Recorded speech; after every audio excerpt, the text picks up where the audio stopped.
agrupamento. O que acontece? Perceba, ó, nesse termo aqui, ó, eu tenho 3 e o y. Esse 9 aqui eu posso escrever de uma outra forma, né? Eu posso escrever como 3 vezes 3, daqui a pouco eu vou ver isso. Nesse termo aqui, ó, eu tenho o a e o y. E esse termo aqui eu tenho 3a. Então, vocês percebem que eu não tenho, por exemplo, o y em todos, né? Para colocar em evidência, né? Ou 3 em todos, para colocar o 3 em evidência. Então, eu vou agrupar de 2 em 2. Então, só escrever de uma outra forma aqui, eu posso escrever como 3y mais 9 como sendo 3 vezes o 3, tá? Mais AY mais 3A. Sendo assim, gente, eu posso optar por agrupar, por exemplo, aqui, ó, porque tem Y e Y, e aqui tem 3 e 3, ou aqui, né, 3 e 3 e A. Eu vou optar do jeito que tá aqui mesmo. Vou agrupar esses dois, né, e depois esses dois. Então, agrupando aqui, eu vou observar qual o fator comum, o que eu tenho de coisa, o que eu tenho igual nesses dois termos. Eu tenho esse 3 aqui e esse 3 aqui. Então, vou colocar ele em evidência, coloco ele na frente de tudo, multiplicando. Se eu tirar o 3 desse termo, o que sobra? O y. Se eu tirar o 3 desse termo, o que sobra? Lembrando que o sinal vai junto, né? O 3.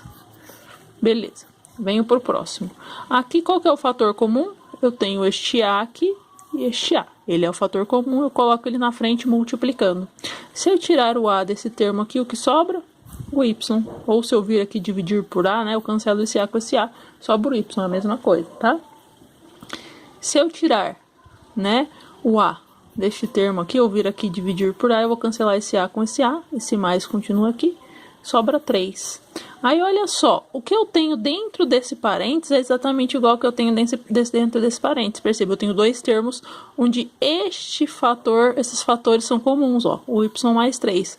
O que eu faço? Coloco em evidência de novo. O que é colocar em evidência? Colocar na frente do parênteses, multiplicando, ó lá.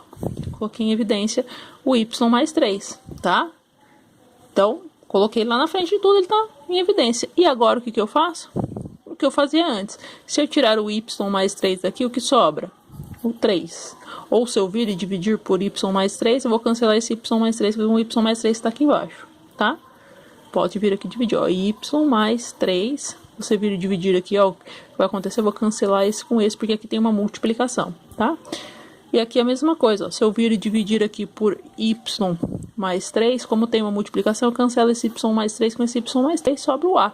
Ou eu posso vir aqui e falar, se eu tirar o y mais 3 aqui, sobra o A. De qualquer forma, só para saber o que sobrou dentro do parênteses.